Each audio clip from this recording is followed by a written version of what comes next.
부산에서 가장 큰 교회로 알려진 수영로 교회의 정필도 목사님은 나는 기도 목회를 했다 하고 하실 만큼 기도의 사람이신데요. 기도할 때 어떤 기적들이 일어나는지 한번 들어보세요. 교회를 개척한 지 7년 만인 1982년 안식년을 얻어 가족과 함께 미국에 건너가 공부하게 되었다. 이때도 나는 아침에 일어나면 1시간씩 기도했고 말씀 읽는 일도 게을리하지 않았다. 그런데 하루에 많은 시간을 공부하는 데 집중했기 때문일까? 마음이 점점 메마르기 시작해 마치 팍팍한 사막처럼 느껴졌다. 성령으로 가득 찼던 내 마음이 갑자기 텅 비어버린 것 같았다. 이렇게 은혜도 없이 메마른 상태로 안식년을 계속 보낸다면 박사학위는 받고 돌아갈지 몰라도 나부터 목이 말라 갈급해 죽을 지경인데 어떻게 목회를 한단 말인가? 나는 하나님 앞에 우선순위를 다시 정했다. 아무리 공부도 중요하지만 내 심령이 하나님 앞에 메마르지 않도록 충분히 기도하는 것이 더 중요했다. 하루 1시간 기도, 1시간 성경 읽기로는 충분하지 않았다. 이제부터는 충분히 기도하고 말씀을 본 후 공부하기로 했다. 사역을 해도 마찬가지다. 충분히 말씀과 기도에 전념한 후 사역하지 않으면 사역 현장이 부흥하지 못한다. 다음날 새벽 기도 갈 마땅한 교회가 없던 차라 나는 집 앞마당에 있는 자그마한 계집처럼 생긴 아이들이 들어가서 노는 놀이공간으로 들어갔다. 머리를 숙여도 천장이 머리에 닿을 정도였으나 기도하기에는 더할 나위 없이 좋았다. 나는 그곳을 기도 처소로 삼고 매일 새벽마다 2시간이든 3시간이든 내 마음이 주님 앞에 충만히 젖을 때까지 기도했다.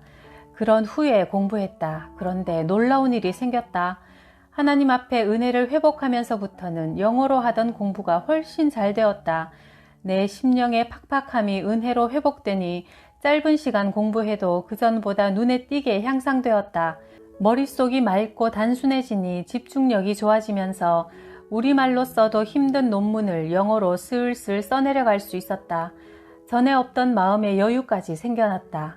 너무나 여유가 없어 충분히 기도하고 말씀을 읽지 못했었는데 시간을 뚝 떼어 말씀과 기도에 전념하자 오히려 전에 없던 여유로움이 생겨난 것이다. 게다가 그때부터 부흥의 요청이 들어오기 시작하는데 한 주도 빠짐없이 들어왔다. 시카고, 그린스보르, 클리브랜드 등 전혀 낯선 동네, 낯선 교회에서 나를 초청했다. 교단도 다른 교회에서 어떻게 나를 알고 집 전화번호를 알아냈는지 정말 모를 일이었다. 한국에 들어갈 때까지 부흥의 요청이 끊이지 않았다. 내가 하나님의 은혜에 젖어 살기 시작하자 하나님은 그렇게 은혜를 나누게 하셨다. 그때 나는 다시 한번 실감했다. 경건만 준비되면 하나님께서는 그 종을 넘치도록 쓰신다는 것을. 그래서 목사의 목표는 교인 수가 늘어나는 게 아니다. 주님과 더 깊이 교제하기 위해 은혜의 깊은 바다로 나아가는 것이 목표가 되어야 한다. 그런 목회자를 하나님은 오늘도 찾고 계시며 그런 목회자를 하나님은 그냥 가만히 내버려 두지 않으신다. 고3 때의 일이다. 대학은 가야겠는데 집안 형편은 너무나 어렵고 도저히 길이 보이지 않아 하루에 3번씩 교회에서 기도하는데도 컬컬하고 갑갑한 마음은 풀리지 않았다. 그래서 하루는 죽을 각오를 하고 기도하기 위해 삼각산에 올랐다. 그것도 일부러 가파른 낭떠러지를 택해 올랐다. 하나님, 맘대로 하십시오. 오늘 밤에 응답해 주지 않으시면 저는 기도하며 몸부림치다가 여기서 떨어져 죽을 겁니다. 그렇게 죽으면 자살한 게 아니니까 천국 가서도 할 말이 있을 것 같았다. 한겨울 산 낭떠러지에서의 추위는 가히 살인적이었다. 두꺼운 외투도 하나 없이 매서운 칼바람을 정면으로 맞는다는 것은 쉬운 일이 아니었다. 나는 얼어 죽을지도 모른다는 위기 속에서도 혼신의 힘을 다해 등에 땀이 나도록 기도했다. 기도를 멈추면 그 땀이 얼어붙어 더 이상 견딜 수가 없었다. 죽기를 각오하고 오른 산이었건만 추위를 이기지 못해 나는 결국 산을 내려오고 말았다. 그러나 좋으신 하나님은 이미 응답을 준비해 놓고 계셨다. 대학에 합격하기도 전에 장학금을 주겠다고 약속한 분이 나타난 것이다. 인생을 향한 하나님의 절대 주권, 내 힘으로 사는 게 아니라 하나님의 인도하심을 따라 사는 게 인생임을 주님은 내게 그렇게 때마다 시마다 가르쳐 주셨다. 그래서 나는 목회의 어려운 순간이 찾아오면 누군가를 찾아가서 상의하거나 도움을 요청하지 않게 되었다. 그저 하나님 앞에 엎드려 기도하는 것이 목회의 성공 비결임을 주님께서 끊임없이 가르쳐 주셨기 때문이다. 주님께서 나를 어떻게 보시는가, 어떻게 말씀하시는가에 초점을 두고 살아가는 삶은 흔들림이 없고 확신과 평안이 넘쳐난다. 1969년 강도사 고시를 앞두고 있을 때 내 마음속에는 이런 의문들이 맴돌았다. 내가 과연 목사가 될 자격이 있을까? 평생 주님만 위해서 산다는 것이 꼭 목사가 되어야만 가능한 일일까? 평신도가 되어도 얼마든지 주님을 위해 살 수 있는 게 아닐까? 이런 생각이 들자 내가 목사가 되는 것에 대해 주님으로부터 확답을 얻고 싶었다. 그래서 청계산에 올라가 금식하며 기도하기 시작했다. 하나님, 말씀 한마디만 해주십시오. 제가 꼭 목사가 되어야 합니까? 제 생각에는 차라리 평신도로 주를 위해 사는 게 나을 것 같아요. 이런 제가 꼭 목사가 되어야 할까요? 산에 올라 월요일부터 기도하는데 금식하며 목요일이 되도록 아무 응답이 없었다. 더구나 목요일에는 비까지 내리기 시작했다. 할 수 없이 우산을 받쳐들고 기도하다가 문득 우산 들고 기도하는 내 모습이 한심스럽게 느껴졌다. 소명을 확인하기 위해 목숨 걸고 금식하며 기도하는 마당에 비를 좀 안 맞겠다고 우산을 받쳐들고 있는 모습이라니. 얼른 우산을 팽개치고 쏟아지는 비를 쫄딱 맞으며 바위 위에서 무릎 꿇고 간절히 기도한 지 얼마 안 되었을 때 하나님의 분명한 음성이 들려왔다. 목사가 되어라. 이때의 기쁨을 뭐라고 표현할 수 있을까? 할렐루야, 할렐루야, 감사합니다. 목사가 되겠습니다. 이렇게 응답받고 하산하는 내 발걸음은 뛸 듯이 가벼웠다. 이후에 내 목회의 길은 언제나 주님께서 앞서 행하시며 다 준비하시고 인도하셨다. 누구나 어려움을 겪으며 살아간다. 때로는 절망적인 상황에 처하기도 한다. 그러나 하나님 앞에 전심으로 기도하며 응답을 받기만 하면 문제는 곧 해결된다. 그리고 그 문제는 간증거리로 변하여 더할 수 없는 축복의 사건이 된다.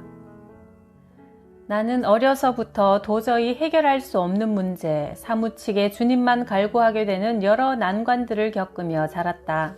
가정 형편은 갈수록 더욱 어려워져 경기고등학교에 들어갔을 때는 가족이 빚더미에 올라앉아 생활이 말도 아니었다.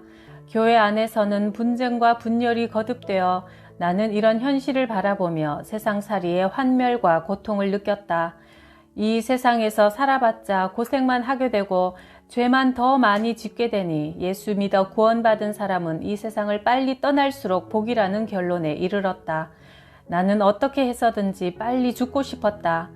그러나 내 생명이 하나님의 것이니 자살은 할 수 없고 그러면 어떻게 해야 죽을 수 있을까 생각해보니 길이 있었다. 아, 금식기도 하다가 죽으면 되겠구나. 고등학교 2학년 여름방학이 되자마자 나는 금식하며 기도하기 시작했다. 절체절명의 심정으로 부르짖었다. 하나님, 저를 좀 데려가 주십시오. 살기 싫습니다. 정말 살고 싶지 않습니다. 저를 좀 속히 불러가 주십시오. 그렇게 하루가 지나고 이틀이 지났다.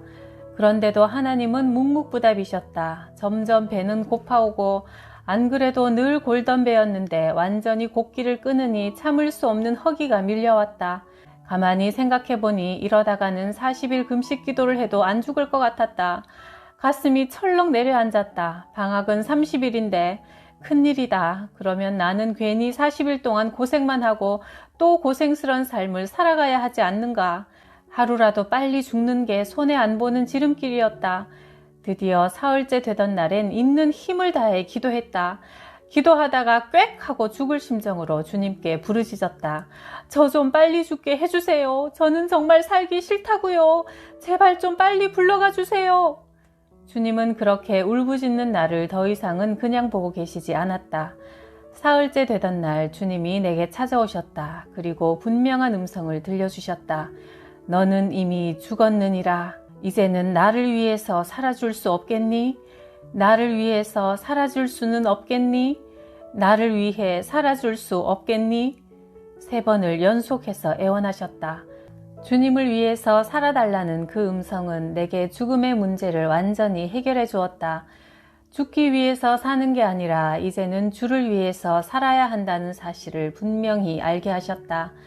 그때 나는 죽을 만큼의 고난이 오면 엎드려 기도하면 된다는 것을, 주님이 한 번만 말씀해 주시면 모든 게 평정된다는 것을 강렬하게 체험했다.